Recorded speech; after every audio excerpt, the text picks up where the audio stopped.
Hi, everyone, and welcome back to another episode of the Better Together podcast. I'm Shawn Sundsvold, and as always, joined by my partner in life and business, Kelly Sundsvold. This show is all about real stories from real business owners, the ones who didn't follow a straight line, didn't always have a perfect plan, and are still building meaningful work and meaningful lives. And today's guest brings both lived experience and deep expertise to that journey. We're excited to welcome Ellen Raim, career advisor, author, corporate speaker, and founder of People Matter, a coaching practice dedicated to helping early career professionals navigate the workplace with clarity and confidence. Backed by decades as a lawyer, HR executive, and C-suite leader, Ellen has become a trusted advisor for young professionals trying to make sense of a rapidly changing workplace. What makes Ellen's story so compelling is that she never set out to build this business. Her path into this work started with a very personal moment, helping her daughter and her daughter's friends through their early career challenges. What began as a few, "Hey mom, how do I handle this?" type of conversation quickly revealed a calling she'd unknowingly been preparing for her entire career. Inside organizations, Ellen had spent years spotting the places where things break down: communication gaps, generational misunderstandings, and leadership blind spots, as well as the silent struggles young professionals often carry alone. She kept seeing the same patterns repeat over and over, and she realized she could make a deeper impact by stepping out of the corporate world and helping people before the crisis, not after. Today, through People Matter, Ellen offers honest guidance, a judgment-free perspective, and practical wisdom that early career professionals rarely get access to inside the workplace. She's built a growing practice, written a book, and become a passionate voice for bridging the generational divide, shaping the future of work. Her story is one of courage, reinvention, and choosing to create impact on her own terms, even after decades of doing what she was supposed to do. Ellen, welcome to the show. We're glad you're here. Thank you for being here. I am really excited about today's conversation. Thank you. I'm glad to be here, and me too. Awesome. Awesome. Well, let's start just a little bit of background, right? People Matter started in such a personal way for you, with your daughter and her friends kind of calling for advice. Kind of tell us that story and where it all started. So I have a 20, just about to turn 26-year-old daughter who is in her first job after college. And she knew that she had a mom that was an employment lawyer and an HR professional. And so she said, "I've got you in my pocket when I need you." And so she would call all the time and ask all the questions that nobody teaches you when you get a job, like, "Mom, my I meet with my boss on Mondays, and she lays out what I should do this week, and she just came and said she needs something that was supposed to be done on Thursday right now, and what do I do? How do I switch it around? And do I tell her? Do I not tell her?" So things like that, and I would answer her questions. My daughter is the most social person I have ever met. My daughter could make a street lamp talk back to her. So she has 1,000 friends.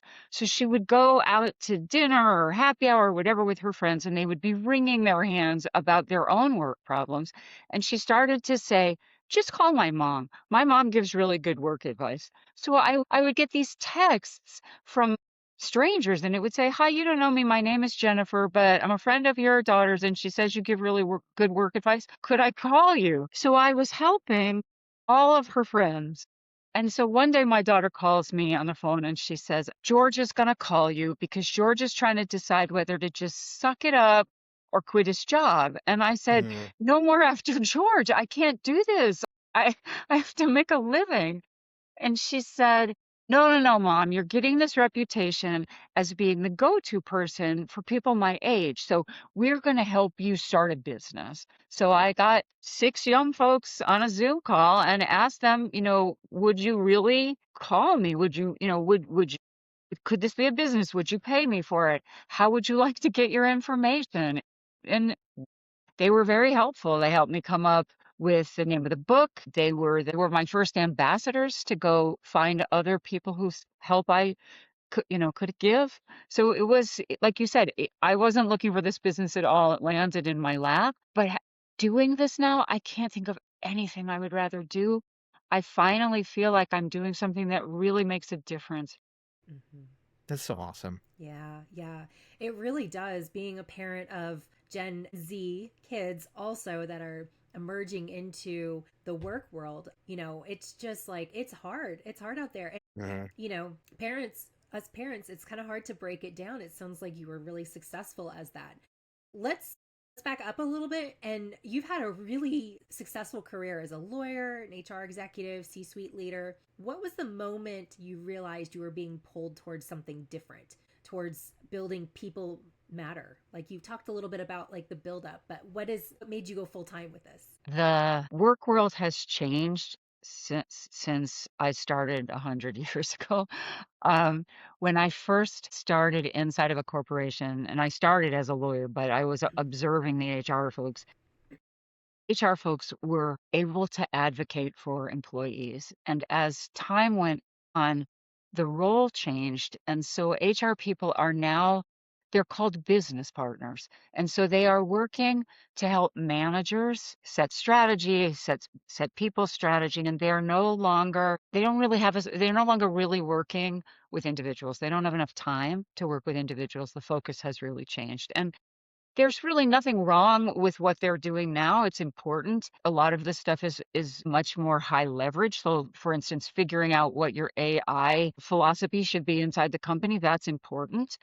But it's left out helping individuals. And so I've always noticed that. And I tried to encourage the folks that worked for me to find the time to help, you know, the junior jump ups.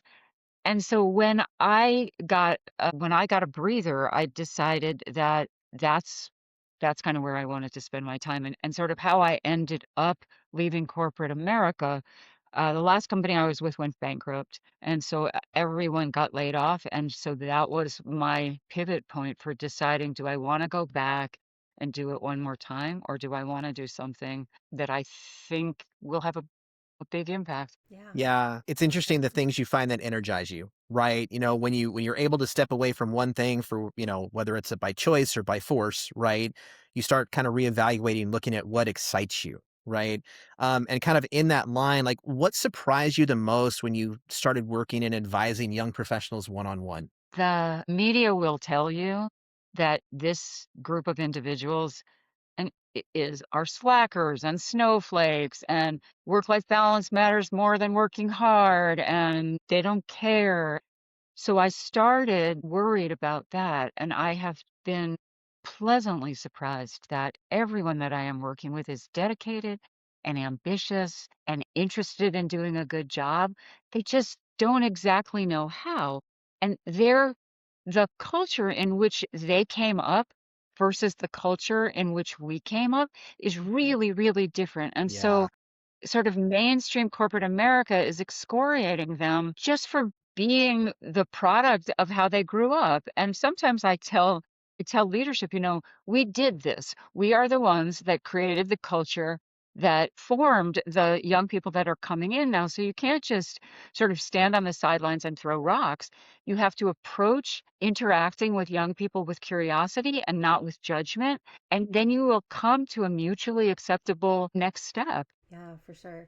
You brought up a good point there about the generational differences within the workplace.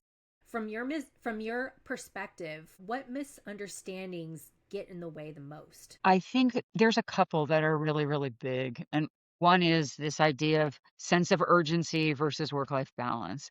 And if you think through the different ways that we came up, that we were raised, it makes perfect sense. So I don't know what your households were like when you were growing up, but when I was growing up, on the weekends, we would get kicked out of the house and we would be told, go out and play and come home when the street lights come on or come home when it's dinner time. And you didn't have a cell phone and nobody could find you. And so you had to learn resilience because and you also had to learn, like, I would knock on the door of every kid in the neighborhood and see who could come out to play. Yep. And when you had a Yep. group, you'd have to like come up with something that everybody wanted to do. So you learned diplomacy and you learned resilience and you learned grace under pressure because let's say you're all out riding your bicycles and somebody falls down and skins their knee, you're going to have to pick them up and get them home, or you get lost And you got to go ask. We asked the guy at the gas station, like,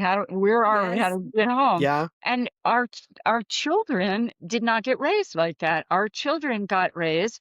They were always reachable, and we were much more fearful.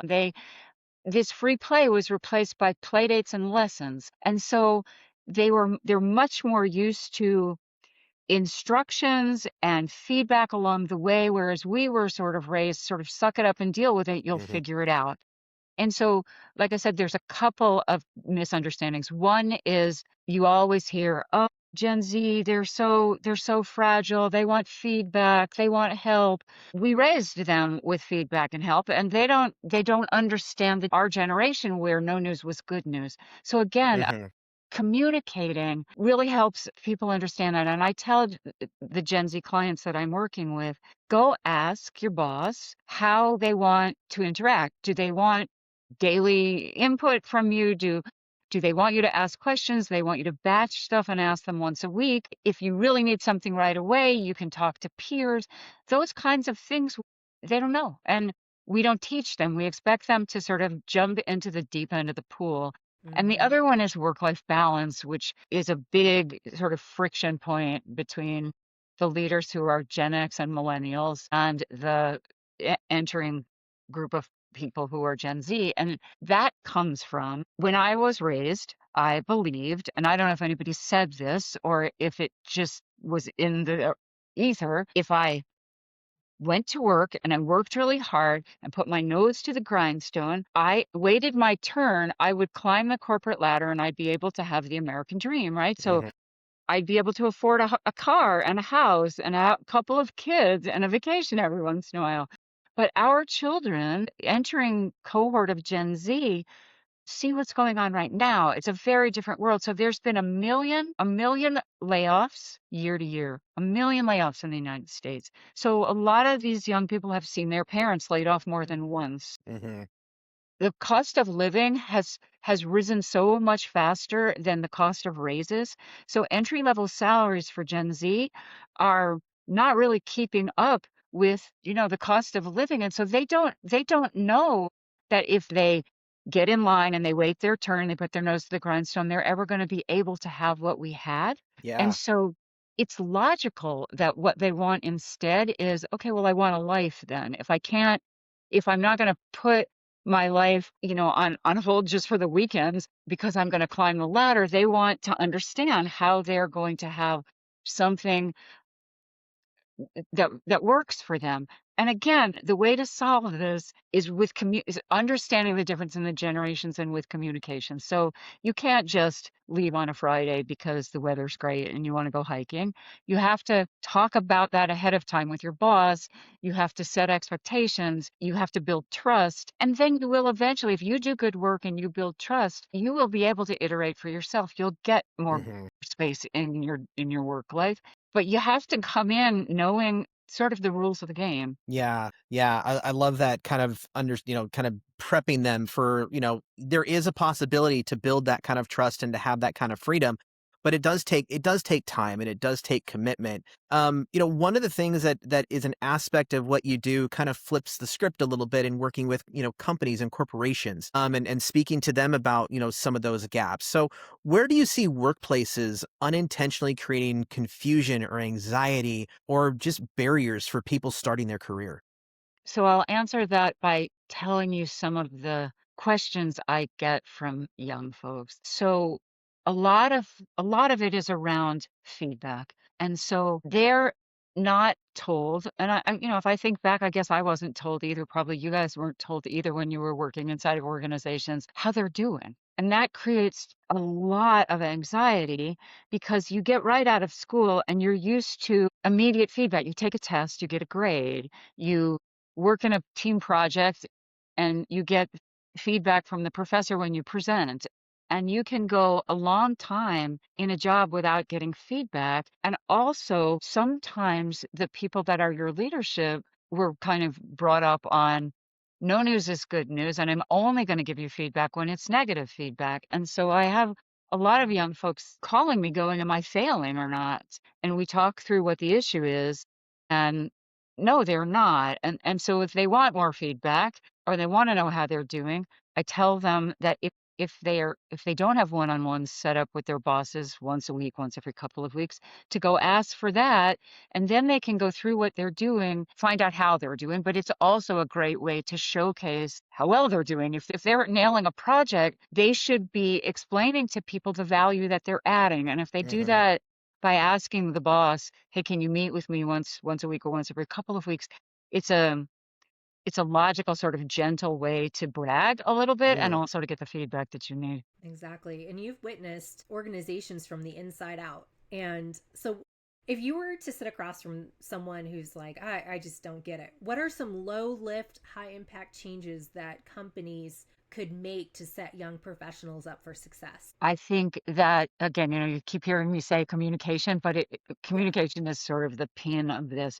But one of the things to communicate about, young folks want to know that there's a career trajectory and they want to know if they're doing a good job. So having early conversations where you talk about, here's what you're doing, here's why it matters, kind of here's what could likely come next, really, really grounds young folks and really helps. So something just as simple as having an early conversation about, "Well, here's why what you're doing matters and where you can go next." And then um a little bit of coaching. And I know that there are a lot of senior leaders who think kind of like fraternity hazing. I had to go through it, so you should have to go through it. And Yeah. I don't know why I have to like give you any more feedback than I did the millennial generation who didn't need it. But you do. I mean, the world is a very different Yeah. place right now, and you do have to give a little more feedback. So making time for conversations where you can actually coach. And again, this generation is the most educated and incredibly ambitious. And they will light the world on fire if we help them sort of get started. Yeah. Yeah. I want to dive into that just a little bit more and talking about the communication gaps, right? Because, as Gen X myself or, an older generations, right, there's a very different communication style even than how younger people communicate, especially like Gen Z is growing professionals. Is there any advice you can give to, and I'll maybe frame this from the leadership side, the Gen X type of older leadership. Is there any kind of ideas or pieces you can give them in communicating with the younger generation? So, first, tell me what you think when you said, "But there's a difference in the way people communicate." What are you thinking of the Gen X or how you communicate? So I think for me sometimes is I don't, right? It kind of goes back to something you said of, is like we figured it out, you need to figure it out, right? And it just ties in with, the things you said about school and feedback and all this. So I think I'd be just more curious to help the leadership really communicate with that younger generation and how they can bridge that gap. So there's I'm looking at my bookshelf, so I make sure I say the name of this book right.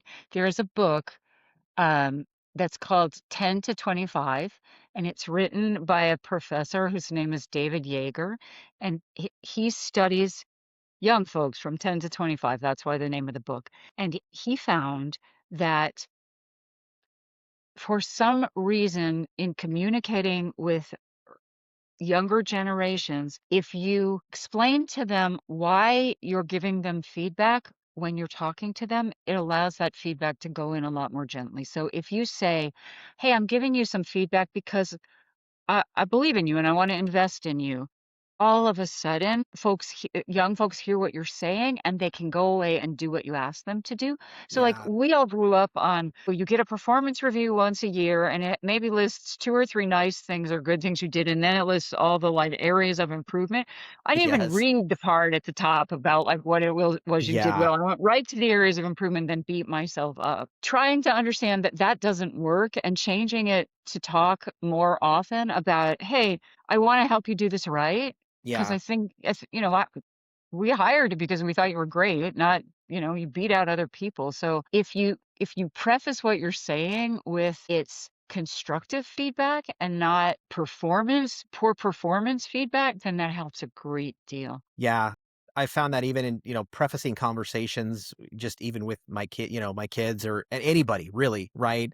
Because it helps set the stage and as I've studied and learned about like people's nervous systems, right? And how words and different things can trigger them. Like by prefacing a conversation, it almost like doesn't set them up to be guarded and defensive right away. Exactly. This works with anybody. He just Mhm. happens to have written because he's studied young people, but I think it works with anybody. If you create that context, like you said, like, why am I telling you this? It really allows people's energy to open up and then they can go away and do what you need them to do. Yeah, yeah. So I want to shift gears just a little bit here and, kind of talking about as your entrepreneurial journey at this point. So, People Matter grew from very personal conversations into, a full business, a book, you're speaking on it. What have been some of the biggest challenges for you as you've grown this? So my target market started out being young people. And it was easy to figure out where to find young people, not very easy to capture their minds. Mhm. And the way that I ultimately figured out how I wanted to reach out to young people is also a story that's really interesting that kind of came to me. I find that some of the young people I've met are just amazing. So I got a reach out on LinkedIn from a young man. He's still in college. And he said, my goal is to start a business that's up and running by the time that I graduate. And so I'm just starting right now and I want to do something with digital marketing, but I'm really just starting. And would you be willing, I don't know if he found me because I'm working in this field, but he said, would you be willing to let me do something for you for free and in return for like a good testimonial? So free, that's great. Lovely. So he helped me. And I said to him, sure, you're my target market. I would love to work with you. Are you sure LinkedIn doing, digital marketing on LinkedIn is the way to do this? And he explained to me that all young people are now taught in college to create a LinkedIn profile. And so he helped me figure out how to find young people on LinkedIn. It was like at first it was really hard, but he really, he showed up out of the blue and really helped me. Now what's happening because the job market is so bad and the economy is wobbly, I'm getting phone calls from parents, and the Mhm. parents are saying, "My kid just graduated from college," or "My kid graduated from college in June, and it's now December, and they haven't found work. Can you help them? Do you do things like help them write their resumes or help them figure out how to network?" And I do. I spent many, many years in HR, so yes, I do. So my business has shifted to be not 100% just helping folks who already have jobs, but helping recent college grads or kids that are seniors figure out how to get jobs. And so what's now difficult for me is I don't 100% know, like you can't put into LinkedIn, I would like to find parents, right? You can't go on Instagram and say, okay, parents call me up. So finding this new market of people um, is my latest challenge, my most difficult challenge right now. But in my heart, again, the reason this work is so wonderful is everyone is so appreciative because everyone is nervous. And it's so nice to have somebody who knows the ropes kind of Mhm. help. And so the parents that are calling me are so thankful that they don't have to be the one to be the brunt of like all of their kids' nervousness and anxiety, and they don't know what to do. They haven't looked for jobs in a long time. They don't know this market. They're not It's what I do all day long. So, Yeah. um, I really, really wanna find ways to help parents help their children because I know it's helpful to them. But what has entrepreneurship really taught you about yourself that your corporate career really never did? And then also follow up, what's next for you? That's a great question. No, I've never thought of that. Give me a second. Yeah. I think it's taught so on a personal level, I think it's taught me that, um, I I am kinder than I thought I was because, by the time I started to climb the ladder and I was in big jobs and I was sitting in sort of C-suite meetings and in board meetings, HR is often thought of as sort of squishy and fluffy. And so I needed to come off strong and harder because I needed to build credibility. But I am loving being gentle and kind. So that's on a personal level. And then sort of on a business level, this is very creative. And that was a surprise to me. In order to run an effective solopreneur business, you've got to network and talk to people. And so I spent a whole lot of my life as a raging introvert. And when I started this, it wasn't acceptable. I mean, you just couldn't do it. I would Yeah. be sitting in a back bedroom and never doing anything. And so I've met the most amazing people, and most people are really willing to help you. Nobody's going to bite. Most people aren't going to hang up on you. And then your second question was, what's next? I'm really enjoying doing Yeah. exactly what I'm doing. I really, but other than that, I just wanna keep doing what I'm doing for a a little while longer.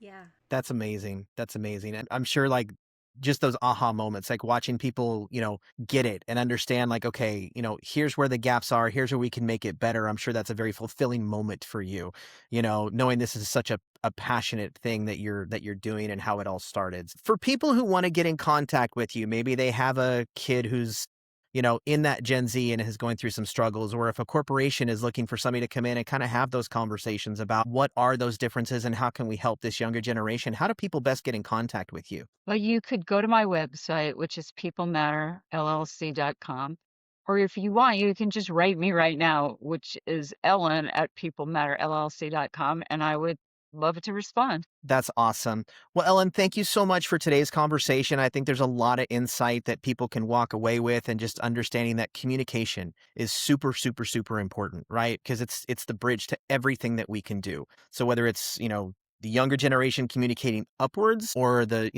leadership and older generation working to communicate better to younger people, I think there's a lot to take away from today. So I just thank you so much for your insight and your time. So again, just thank you very much for being here and for your time today. Thank you so much. All right. Bye. Bye-bye.